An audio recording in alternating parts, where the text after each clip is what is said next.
को पता है कि इंडिया में जो कोऑपरेटिव स्ट्रक्चर हमने लिया है बाहर के देशों से ही लिया है।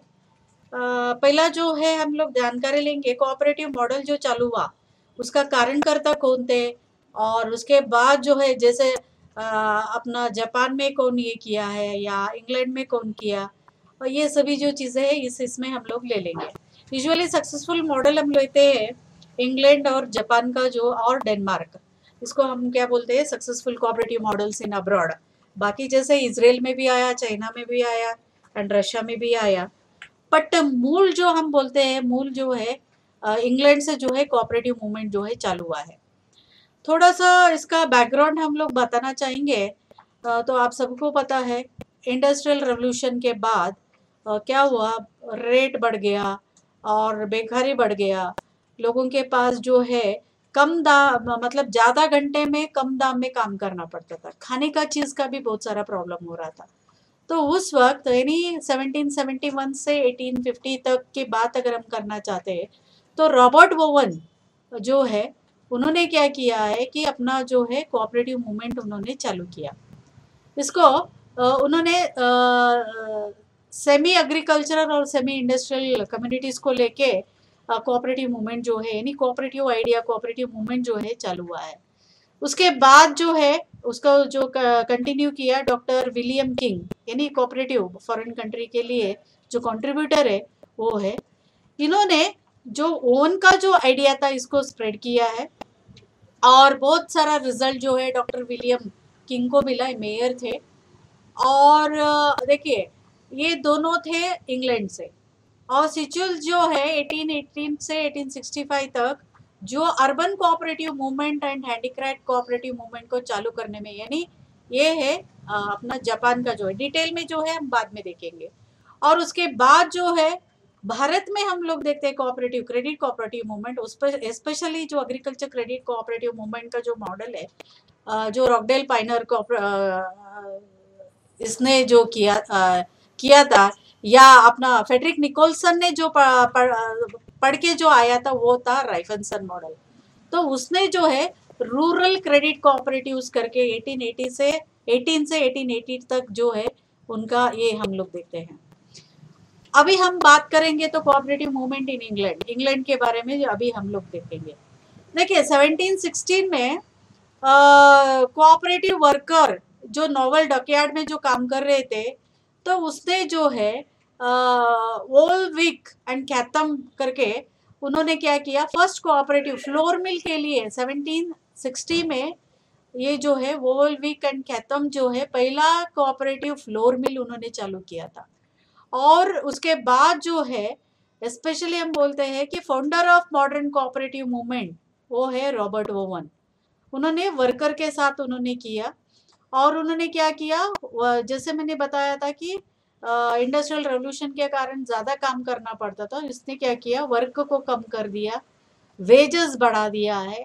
और रॉबर्ट ओवन ने चाइल्ड लेबर को एबॉलिश किया, मतलब जो छोटे बच्चे काम करते थे तो उनको नहीं करना चाहिए करके उनको रुकवा दिया गया है। और कोऑपरेटिव हाउसिंग कॉलोनी यानी हाउसिंग कॉलोनी जो रहते थे तो उनका कंडीशन यानी स्पेशली जो वर्कर हाउसिंग कॉलोनी थे उनका कंडीशन इंप्रूव करने का कोशिश किया। तो ये सभी रिफॉर्म जो है क्या हुआ यहाँ पे उन्होंने बोला जो profit production of profit and factory के बारे में वो बोलता है competition must be replaced by cooperation. मतलब उस वक्त कंपटीशन जो था तो कंपटीशन जो है रॉबर्ट ओवन का कहना यह था competition must be replace by the cooperation, competition नहीं है कोऑपरेशन होना चाहिए करके रॉबर्ट ओवन बोला। और उसके बाद जो विलियम किंग जो है कोऑपरेटिव मूवमेंट को जो रॉबर्ट ओवन का जो था उसको आगे बढ़ाने में बहुत सारा ये किया। उन्होंने एक मंथली मैगजीन पब्लिश किया कोऑपरेटिव करके, मतलब इसमें उन्होंने क्या किया एजुकेशन कैंपेन किया, यानी कोऑपरेटिव एजुकेशन कैंपेन किया, कोऑपरेटिव आइडियोलॉजी को पॉपुलराइज करने के लिए बहुत सारा मेहनत किया कर दिया है। और उन्होंने क्या किया है कोऑपरेटिव कैसा होना चाहिए, स्मॉलर इंस्टीट्यूशंस होना चाहिए, और वो स्मॉलर इंस्टीट्यूशन कोऑपरेटिव बेसिस पे होना चाहिए करके बोल रहे हैं। और उस वक्त जो किंग के मतलब विलियम किंग के इन्फ्लुएंस में बहुत सारा कोऑपरेटिव सोसाइटी आ गया है। और हम लोग अगर बताना चाहेंगे तो यहाँ पे यानी एक्चुअल कोऑपरेटिव मूवमेंट जो चालू हुआ था, Rochdale pioneer equitable cooperative society at the end of 1844। यहाँ पे मैं बताना चाहूँगी रॉकडेल जो था उसका जो गुरु था रॉबर्ट ओवन। तो रॉबर्ट ओवन का आइडिया लेके उस वक्त रॉकडेल पाइनर ने क्या किया, 1804 में पहला जो कोऑपरेटिव सोसाइटी जो है चालू किया था। तो 1850 में उन्होंने क्या किया कि कोऑपरेटिव 28 इक्विटेबल कोऑपरेटिव सोसाइटीज करके उन्होंने चालू कर दिया है। और उसके बाद 1850 में क्रिश्चियन सोशलिस्ट करके है, उन्होंने वर्कमैन एसोसिएशन को चालू किया। बट इसका उद्देश्य क्या था कि कोऑपरेटिव को आइडिया को स्प्रेड करना था। और 1844 में ब्रिटिश कंज्यूमर कोऑपरेटिव सोसाइटी जो है थॉडरलैंड में चालू हो गया था। तो यहाँ पे अगर हम बताना चाहेंगे तो यहाँ अगर आप देखते हो लंदन में तो ज़्यादा मार्केट शेयर जो है कोऑपरेटिव का कहाँ है, रिटेल में है, बैंकिंग में है, इंश्योरेंस बिजनेस में है। 2005 में जो जनरल मीटिंग हुआ था रिटेल कोऑपरेटिव इंग्लैंड, तो मेजर डिसीजन उन्होंने ले लिया था कि कोऑपरेटिव देखिए अपना इधर भी नहीं है बट लंदन में अभी भी है, कोऑपरेटिव मेंबर जो है यानी रिप्रेजेंट जो है पार्लियामेंट में होना चाहिए करके बोलते हैं। और कोऑपरेटिव पार्टी अभी इन लंदन में जो है, आप इंग्लैंड में देखते हैं पार्लियामेंट इलेक्ट्रल अग्रीमेंट में कोऑपरेटिव लेबर पार्टी के साथ मिलके एक कोऑपरेटिव पार्टी भी वहां पे हम लोग देख रहे हैं। और उसके बाद हम आएंगे कोऑपरेटिव मूवमेंट इन जर्मनी। तो जर्मनी का जो है राइफनसन मॉडल या सुचेस मॉडल हम लोग बोलते हैं, या रॉकडेल पाइनर जो है वो उसका यानी कंज्यूमर मूवमेंट हम लोग बोलते हैं। फेडरिक निकोलसन में जस्ट मैंने लास्ट क्लास में बोला था इंडिया में कैसे कोऑपरेटिव मूवमेंट चला, तो उसके हिसाब से अपना जो है हमने लिया है जर्मन से। क्रेडिट कोऑपरेटिव मूवमेंट का बर्थ प्लेस जर्मनी करके बोलते हैं। 19th सेंचुरी में क्या हुआ, वहाँ पे पॉवर्टी बढ़ गया है, ड्राउट हो गया था, एक्सप्लॉयटेशन चल रहा था, और गरीबी भी बढ़ रहा था, और साथ में क्या बोलते हैं मतलब लोगों के पैसा वापस नहीं भर रहे थे।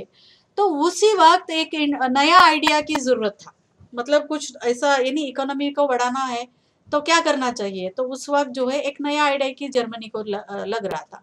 तो उसी के लिए जो है एफ.डब्ल्यू. राइफनसन एंड फ्रांस सुजुल जो है नया आइडिया लेके कोऑपरेटिव फील्ड में आ गए। अभी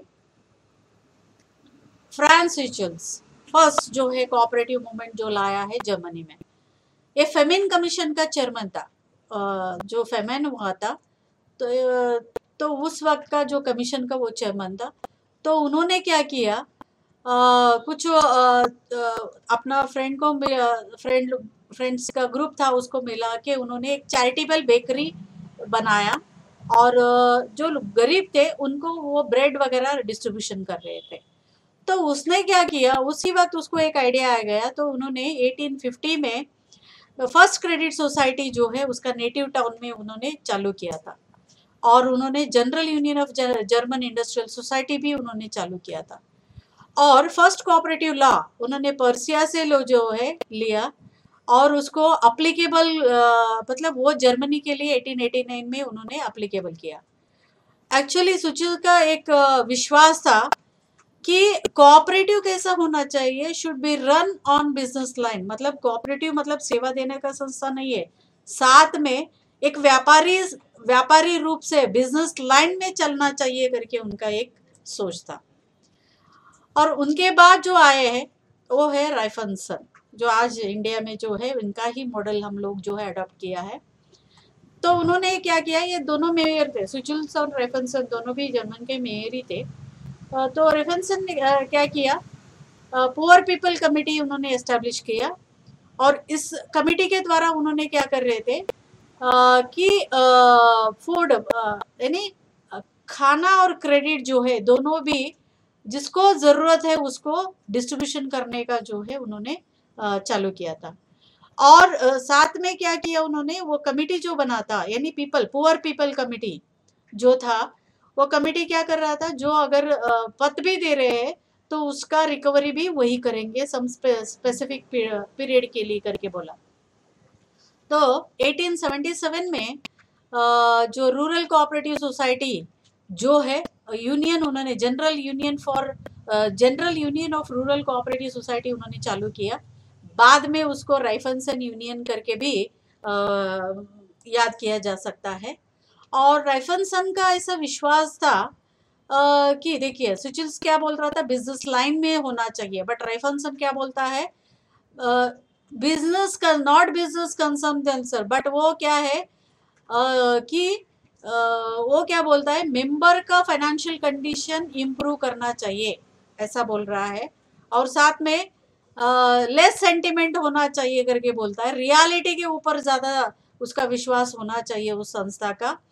और जो कोऑपरेटिव सोसाइटी रहेगा वो क्या होना चाहिए, वायबल यूनिट, वायबल मतलब एक चलने वाला जो यूनिट ऐसा होना चाहिए।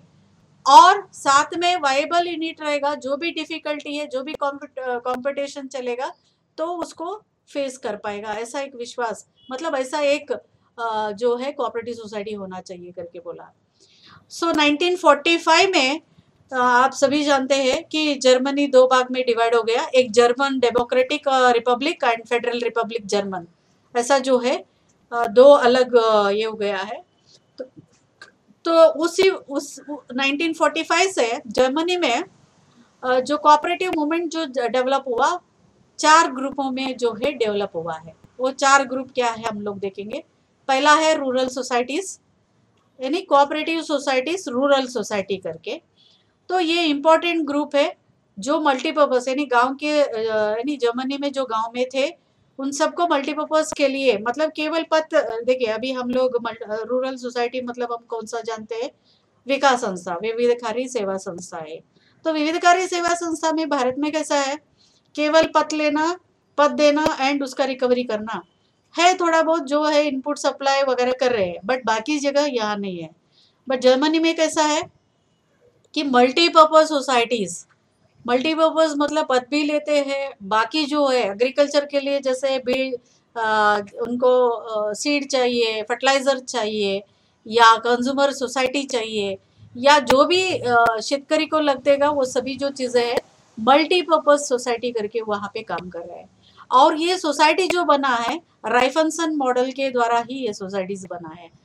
और ये सोसाइटी क्या कर रहा है, पद भी दे रहा है, सब एग्रीकल्चर जो है रिक्वायरमेंट जो है दे रहे हैं। एग्रीकल्चर रिक्वायरमेंट क्या क्या रहेगा, फर्टिलाइजर देना, सीड देना, एग्रीकल्चर इम्प्लीमेंट देना, एग्रीकल्चर के लिए जो कंसल्टेंसी देना, ये सभी जो चीज़ें हैं ये सोसाइटी देता है। और साथ में क्या कर रहा है, marketing of crops and processing produce, मतलब पूरा का पूरा क्रॉप आने के बाद क्रॉप का मार्केटिंग भी करेगा, अगर प्रोसेसिंग जो रहेगा एग्रीकल्चर प्रोड्यूस जो है उसका प्रक्रिया की जरूरत है तो उस वक्त भी वो प्रक्रिया करने का भी वो देख रहा है। और नेक्स्ट जो है सेकेंड पार्ट में आता है जर्मनी में अर्बन कोऑपरेटिव सोसाइटीज। पहला था रूरल कोऑपरेटिव, अभी अर्बन कोऑपरेटिव सोसाइटीज। यूजुअली जो है ये अर्बन एरिया में, इसमें ज्यादा अगर जर्मनी में देखते हैं सुचिल्स type of cooperative society. Rural cooperative society कौन सा टाइप मॉडल लिया था, Raiffeisen model, but urban society जो है सुचिल जो है उसका मॉडल में आया है। तो यहाँ पे मेंबर कौन कौन रहेंगे, जो अर्बन कोऑपरेटिव सोसाइटी में रिटेलर रहेंगे, रेस्टोरेंट ओनर रहेंगे, डॉक्टर्स रहेंगे, ड्रगिस्ट रहेंगे यानी फार्मासिस्ट रहेंगे, और बाकी जो है रूरल अर्बन एरिया में जो रहने वाले लोग हैं यहाँ पे रहेंगे। तो अर्बन सोसाइटी क्या करेगा, जो मेंबर को जरूरत है पद का जो है, मार्केटिंग का जो है, पूरा सोसाइटी जो है ये कर लेगा। तीसरा टाइप का सोसाइटी है वो है हाउसिंग कोऑपरेटिव सोसाइटी। तो ये थर्ड ग्रुप का मूवमेंट है। यहाँ पे क्या होता है, सोसाइटी जो है ये सोसाइटी घर बनाएगा मेंबर के लिए, और साथ में फाइनेंस जो है मेंबर से पैसा लेके वो घर बनाएगा, और साथ में गवर्नमेंट से भी पैसा लेके वो घर बनाएगा और घर बना के लोगों को दे देगा। तो large type of housing society कहाँ हम लोग जर्मनी में देखते हैं, बर्लिन में जो है ज़्यादा से ज़्यादा हाउसिंग कोऑपरेटिव सोसाइटी हम लोग जर्मनी में देखते हैं। और चौथा टाइप का सोसाइटी अगर देखना चाहेंगे वो है लार्जेस्ट ग्रुप में है कंज्यूमर कोऑपरेटिव्स जर्मनी में। तो बहुत सारा जो है यहाँ पे सोसाइटीज़ है जो मिलियंस ऑफ मेंबर्स यहाँ पे है। और सेम अगर जर्मनी का अगर हम देखना चाहेंगे, हर प्रकार अभी हम लोगों ने क्या किया, rural cooperative society, urban cooperative society और हाउसिंग कोऑपरेटिव सोसाइटी और कंज्यूमर कोऑपरेटिव सोसाइटी, ये सभी जो है सेम कोऑपरेटिव लॉ के अंदर ही होगा और वो जो जर्मनी का लॉ है उसके अंदर रहेगा। और सभी जो है अफिलिएटेड रहेगा कोऑपरेटिव बैंक, जो जर्मन कोऑपरेटिव बैंक है वहाँ से वो अफिलिएटेड रहेगा और उधर से ही उनका फाइनेंस, उनका जो भी फाइनेंस लगेगा वहाँ से उनको मिलेगा। तो जर्मनी में अगर देखना चाहेंगे तो अभी 17 मिलियन मेंबर्स है अक्रॉस और 5300 कोऑपरेटिव्स है, कोऑपरेटिव नेटवर्क है और लार्जेस्ट इकोनॉमिक ऑर्गेनाइजेशन है। यानी कोऑपरेटिव जो है लार्जेस्ट इकोनॉमी है यहाँ पे। अगर हम लोग कोऑपरेटिव देखना चाहेंगे यानी एट प्रेजेंट आज का दिन अगर हम जर्मनी में जाके देखेंगे तो कहाँ कहाँ कोऑपरेटिव है, कोऑपरेटिव मॉडल हम लोग कहाँ कहाँ देखते हैं, सर्विस इंडस्ट्री में है, डाटा प्रोसेसिंग में है और न्यू मीडिया इंडस्ट्रीज में है, एजुकेशन एंड हेल्थ सेक्टर में है। देखिए जो अपने पास नहीं है वो सभी जो है आज भी अगर जाएंगे तो एट प्रेजेंट सक्सेसफुली जो है जर्मनी में सर्विस इंडस्ट्रीज जो चालू हुआ है, डाटा प्रोसेसिंग है, न्यू मीडिया इंडस्ट्रीज है and education and health sector में जो है हमारा ये कोऑपरेटिव ये अपना कोऑपरेटिव सेक्टर हम जर्मनी में देखते हैं। आगे हम आएंगे कोऑपरेटिव मूवमेंट इन जापान।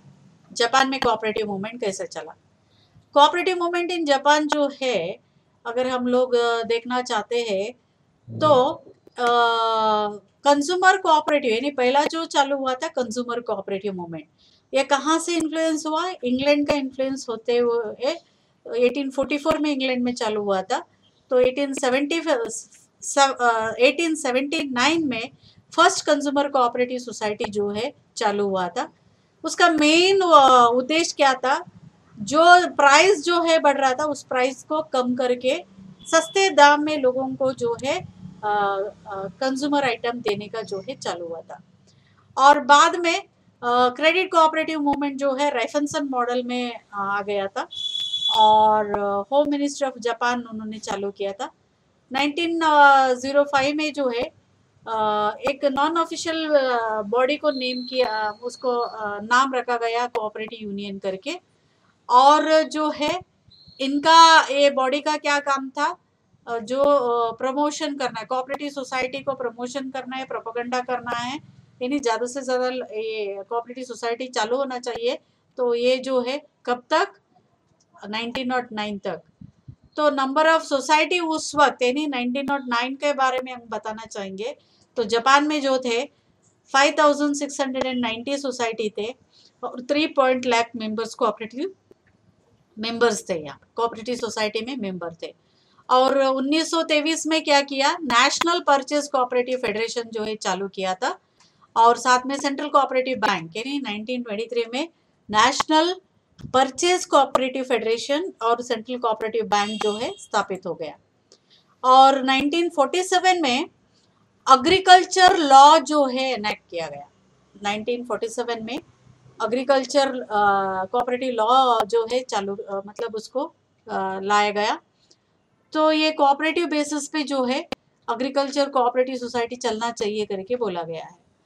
और क्या करेगा ये agriculture cooperative society, fully integrated services, मतलब पूरा जो है इंटीग्रेटेड सर्विसेज होना चाहिए। कौन कौन सा इंटीग्रेटेड सर्विस है, क्रेडिट है, मार्केटिंग है और साथ में लिंकेज लेना है जो एक्चुअली लोगों को ज़रूरत है प्रोडक्शन के लिए, और लिंकिंग क्रेडिट विथ मार्केटिंग करना है।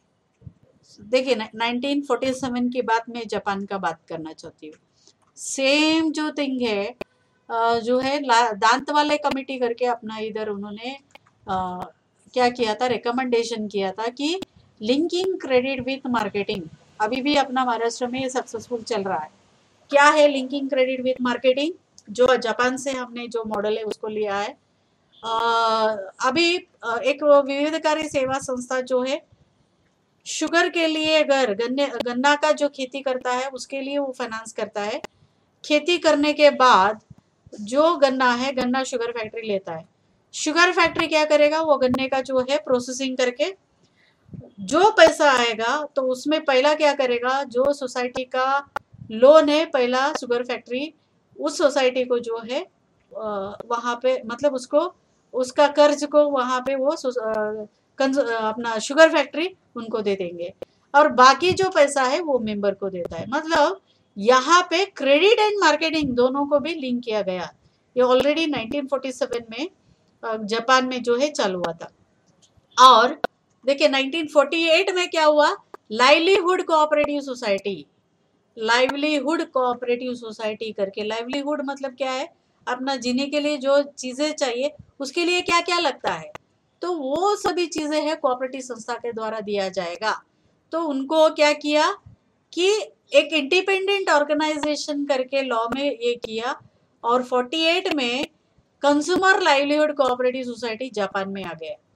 और इन 49 में क्या किया कि लॉ ऑफ कोऑपरेटिव बना दिया। उसमें जो है स्मॉलर एंटरप्राइजेस और छोटा छोटा जो चीज़ है वो कैटेगरी का जो कोऑपरेटिव है उन सबको चालू करने के लिए यहाँ पे ये दिया गया। और जापानीज एग्रीकल्चर कोऑपरेटिव अगर हम देखना चाहेंगे तो यहाँ पे 91% फार्मर जो है मेंबर्स है।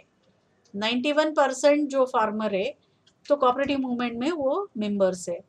और सभी integrated system, marketing, supply, credit, insurance या पूरा जो गांव का यानी रूरल इकोनॉमी को जो लगने वाला है वो सभी जो चीजें है वो क्या कर रहा है, ये एग्रीकल्चर कोऑपरेटिव्स दे रहा है। अगर हम लोग प्रेजेंट कोऑपरेटिव जापान में कैसे चल रहा है, जापानीज एग्रीकल्चर कोऑपरेटिव, JAS मतलब जापानीज एग्रीकल्चर कोऑपरेटिव्स।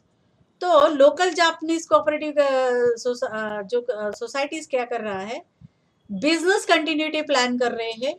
तो उसके द्वारा जो है बेसिक रेस्पॉन्स पॉलिसी, यानी वो क्या कर रहे हैं, गवर्नमेंट का पॉलिसी के आधार पर बेसिक रेस्पॉन्स पॉलिसी, रेस्पॉन्स जो है बिजनेस पॉलिसी, ये सभी जो चीज़ें हैं वहाँ के कर रहे हैं। और बिजनेस जो है कंटिन्यूटी जो रहेगा, जैसे गवर्नमेंट जो बोलता है उसका पॉलिसी के आधार पर क्या क्या कर रहा है, वो मेडिकल सर्विसेज दे रहा है, क्रेडिट बिजनेस दे रहा है, केओसाई करके बोलते हैं, केओसाई मतलब कोऑपरेटिव इंश्योरेंस बिजनेस कर रहा है। और सप्लाई ऑफ प्रोडक्शन मटेरियल जो है और जो एग्रीकल्चर को जो लगता है वो सभी जो चीज़ें हैं, मतलब एग्रीकल्चर इम्प्लीमेंट है, उसका शिपमेंट है, या एग्रीकल्चर प्रोडक्शन का जो शिपमेंट करना है नहीं उसका ट्रांसपोर्टेशन का काम है। और जो फूड एंड फ्यूल नेसेसरी अगर लगता है डेली लाइफ के लिए, वो सभी जो चीज़ें हैं वो एग्रीकल्चर कोऑपरेटिव सोसाइटी कर रहा है। नर्सिंग केयर कर रहा है, फिनरल सर्विसेज भी दे रहा है। देखिए agriculture credit cooperative society funeral services मतलब क्या होगा, अगर किसी का डेथ होता है, डेथ होने के बाद जो भी लगता है वो सभी जो चीज़ें एग्रीकल्चर क्रेडिट कोऑपरेटिव सोसाइटी जो है जापान में दे रहा है। और कंज्यूमर कोऑपरेटिव्स, यहाँ पे कंज्यूमर कोऑपरेटिव्स ही है, वो क्या कर रहा है कंज्यूमर कोऑपरेटिव, अभी मैं बताना चाहूँगी। कंज्यूमर कोऑपरेटिव सोसाइटी जो है जो लोगों को जो अर्बन एरिया में रहने वाला है, जैसे हमारा जो अपना बाजार है या भारती बाजार है या ग्राहक पेट है पुणे में, जो एक्टिविटी बोल रहे वैसे ही सेम एक्टिविटी वहाँ पे दिया जा रहा है।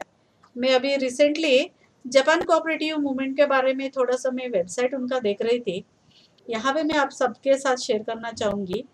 तो कंज्यूमर कोऑपरेटिव इन जापान अभी यानी एट प्रेजेंट मतलब कोविड पीरियड में क्या कर रहे हैं, उनको जो है यानी हर एक मेंबर का जो घर पहुंच सेवा बोलते हैं ना, तो होम डिलीवरी सिस्टम उन्होंने किया है।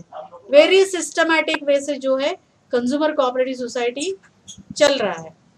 और उसके बाद मतलब इतना अच्छी तरह चल रहा है, मैं बाद में मैं लास्ट में आपको दे रही हूँ, अगर आप चाहिए तो डिटेल में जो है उस वेबसाइट में जाके आप देख सकते हैं कोविड पीरियड में कोऑपरेटिव मूवमेंट इन जापान क्या कर रहा है करके। और उसके बाद आ गया health and welfare field. Cooperative क्या है, हेल्थ एंड वेलफेयर फील्ड। जो है, यानी हॉस्पिटल्स है, बाकी जो चीज़ें हैं यहाँ पे जो है कोऑपरेटिव्स है। और कोऑपरेटिव्स इन फाइनेंस फील्ड अगर हम देखना चाहेंगे तो यहाँ पे बैंक है, नोरिनोचिकिन बैंक करके है, जापानीज एग्रीकल्चर बैंक है, जो जापानीज एग्रीकल्चर क्रेडिट बिजनेस के लिए चालू हुआ है। जेएफ मरीन बैंक है, जो जेएफ मरीन बैंक इसलिए बना है, फिशरीज कोऑपरेटिव ग्रुप के लिए बना है। रोकिन बैंक करके है, तो ये रोकिन बैंक क्या कर रहा है, लो इंटरेस्ट लोन में जो लोन दे रहा है, कंसल्टेशन दे रहा है, रिपेमेंट के बारे में जो है सपोर्ट दे रहा है, और लोगों का जो जिंदगी अच्छा होना चाहिए, लोकल इकोनॉमी में जिंदगी अच्छा होना चाहिए, ये सभी जो चीज़ें हैं ये कोऑपरेटिव फाइनेंस फील्ड दे रहा है।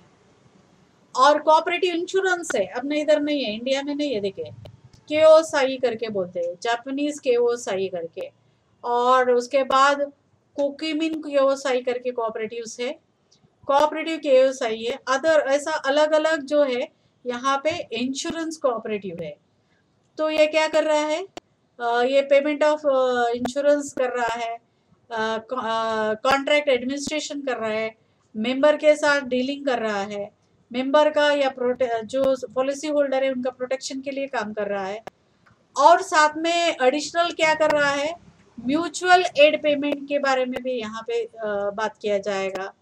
Special measures, payment of premium के लिए स्पेशल मेजर्स और स्पेशल लोन देने का जो है यहाँ पे दिया जा रहा है। और other type of cooperative society Japan में क्या क्या है अगर हम देखना चाहेंगे, national federation of fisheries cooperative association है, और जापान वर्कर्स कोऑपरेटिव यूनियन है।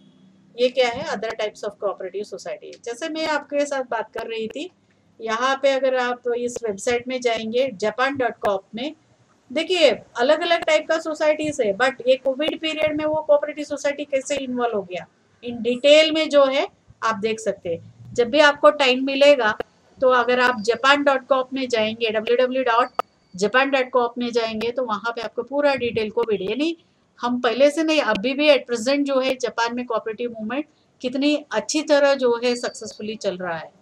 तो ऑल टाइप जो है हम लोगों को सीखने को मिलेगा जापान से, जो है अपने पास जो जो सोसाइटी नहीं है वहाँ पे आप देख रहेंगे, कोऑपरेटिव इंश्योरेंस नहीं है अपने पास, हम लोग वहाँ से हम लोग अडॉप्ट कर सकते हैं। तो ये आप कर रहे हैं। नेक्स्ट जो है, अभी मैं बात करना चाहूंगी कि cooperative movement in Denmark. Cooperative movement अगर डेनमार्क की बात अगर हम करना चाहेंगे तो एच.सी. सोनी करके जो है कोऑपरेटिव मूवमेंट को डेनमार्क में इंट्रोड्यूस किया गया था। एक स्पेशल वर्कर थे, उन्होंने क्या किया था, रॉकडेल पाइनर कोऑपरेटिव सोसाइटी को इम्प्रेस होके उन्होंने क्या किया, यहाँ पे कंज्यूमर कोऑपरेटिव यानी इंग्लैंड से जो है उन्होंने कोऑपरेटिव मूवमेंट यहाँ पे चालू किया। तो फर्स्ट जो है थीसिस्ट वर्कर सोसाइटी 1886 में चालू हुआ। और कंज्यूमर मूवमेंट जो है, देखिए कंज्यूमर मूवमेंट क्या था इनका डेनमार्क में, ज़्यादा गांव के यानी रूरल इन नेचर था, और कंज्यूमर और एग्रीकल्चर खेती दोनों कनेक्टेड होकर यहाँ पे काम कर रहे थे। 1896 में द रिटेल सोसाइटी, मतलब रिटेल सोसाइटी जो है कंज्यूमर यहाँ पे डेनमार्क में चालू हुआ था, और उस रिटेल सोसाइटी जो है होलसेल सोसाइटी, बाद में होलसेल सोसाइटी बन गया, उसको FWP करके नामांकन कर दिया। जो भी प्राइमरी सोसाइटी थे, यानी जो भी प्राइमरी रिटेल कोऑपरेटिव सोसाइटी थे, वो सभी जो है FDB सोसाइटी में अफिलिएशन जो है किया गया। और ये क्या कर रहे थे, जो कंज्यूमर सोसाइटी है इसलिए परचेस करना, प्रोड्यूस करना, distribution of goods cooperative society के द्वारा दिया जा रहा था। FDB जो सोसाइटी थे, आप सभी जानते हैं ज़्यादा कॉफ़ी जो है डेनमार्क में उत्पादन होता है, तो उसका प्रोसेसिंग यानी कॉफ़ी का प्रोसेसिंग भी ये कंज्यूमर कोऑपरेटिव कर रहे थे। साथ में चॉकलेट बनाना है, स्वीट्स बनाना है, रोप बनाना है, सोप या एडिबल ऑयल, स्पाइसेस है, टोबैको है, इवन फर्नीचर है या कपड़ा क्लॉथिंग है, वाइन है, बिस्किट है, ये सभी जो चीज़ें हैं डेनमार्क में कोऑपरेटिव सोसाइटी के द्वारा बनाया जा रहा था। और एक इंटरेस्टिंग बात आप यहाँ पे देखेंगे जो हमारे पास नहीं है, आर्किटेक्चरल डिपार्टमेंट यहाँ पे स्थापित हुआ था। FW जो सोसाइटी थे, आर्किटेक्चरल डिपार्टमेंट क्या कर रहा है? आर्किटेक्चरल डिपार्टमेंट टेक्निकल एडवाइस देना किसको? जो कंस्ट्रक्शन वर्क होता है आर्किटेक्चरल, आप जानते हैं आर्किटेक्ट का जो है एडवाइस देना, कंसल्टेंसी देना, जो नया नया शॉप बनता है तो उन सबके लिए ये एडवाइस देना, साथ में उनको फाइनेंशियल सपोर्ट, जो भी फाइनेंशियल सपोर्ट चाहिए वो सभी जो चीज़ें हैं FDB जो सोसाइटी मतलब होलसेल स्टोर है वो कर रहे थे। अभी हम देखेंगे at the end of 19th century में हमको क्या देखने को मिलेगा? हमें यूजुअली डेनमार्क मतलब अपने को याद आता है अपना डेयरी कोऑपरेटिव मूवमेंट। अभी इंडिया में जब भी हम हिस्ट्री यानी कोऑपरेटिव हिस्ट्री हम जब भी पढ़ाते हैं या सुनते हैं तो हम लोग क्या करते हैं, हम देखते हैं कि dairy cooperative movement adopted from Denmark करके बोलते हैं। तो 19th सेंचुरी में जो है डेयरी बिजनेस जो है डेनमार्क में बहुत इंपॉर्टेंट इंडस्ट्री करके बन गया।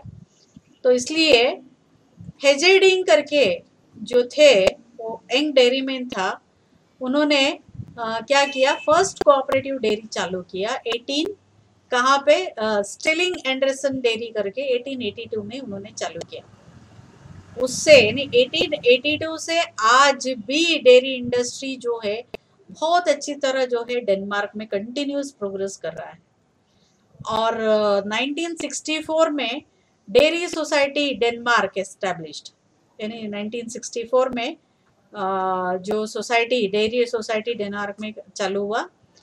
तो ये ओवरऑल फेडरेशन में क्या फेडरेशन है? कोऑपरेटिव डेयरी का फेडरेशन है। यहाँ पे क्या होता है कोऑपरेटिव डेयरी फेडरेशन में कि एक्सपोर्ट भी होता है, जो अफिलिएटेड सोसाइटी है उन सबको भी एक्सपोर्ट होता है, और प्रोडक्शन एंड मार्केटिंग एक्टिविटी भी चलता है, और wholesale dairy cooperative society business जो है पूरा का पूरा कोऑपरेटिव डेयरी कोऑपरेटिव का जो बिजनेस है थ्रू डेयरी सोसाइटी डेनमार्क के द्वारा चलाया जा सकता है। अभी important types of cooperative society developed in Denmark, कौन कौन सा प्रकार का सोसाइटी जो है डेनमार्क में डेवलपमेंट हुआ है? एक है कोऑपरेटिव पोल्ट्री किलिंग स्टेशंस करके है, कोऑपरेटिव कैटल सेल सोसाइटीज है, कोऑपरेटिव सीड सप्लाई सोसाइटीज है, फ्रूट ग्रोवर कोऑपरेटिव एसोसिएशन है, कोऑपरेटिव फीडिंग स्टफ सोसाइटीज है, कोऑपरेटिव फर्टिलाइजर परचेज सोसाइटीज है। देखिए यहाँ पे मैं लास्ट में बोलना चाहूंगी, यहाँ पे 1932 का बात अगर हम करना चाहेंगे, डैनिश कोऑपरेटिव कॉलेज जो है चालू हुआ था। डैनिश कोऑपरेटिव कॉलेज जो है चालू हुआ था। इससे पहले मैं एक बताना चाहूंगी, अपना भारत पे भी नहीं, कहीं पे भी नहीं है, डेनमार्क में हाई स्कूल से ही कोऑपरेटिव जो है पढ़ाया जाता है। और वहाँ पे क्या है, जो स्कूल में जो बच्चे हैं उनको कोऑपरेटिव कांग्रेस किया जाता है, सेमिनार कंडक्ट किया जाता है, और कोऑपरेटिव के बारे में ज़्यादा जो नॉलेज दिया जा सकता है वो वहाँ, मतलब ये कहाँ से चालू हुआ? 1932 से ही डैनिश में चालू, डैनिश कोऑपरेटिव कॉलेज से ही चालू किया गया है। और ये डैनिश कोऑपरेटिव होलसेल सोसाइटी जो है मिडिल फोर्ट में हम लोग देख रहे हैं। तो ये अपना हो गया अपना cooperative society successful cooperative models in abroad. देखिए अगर आप अपना स्टडी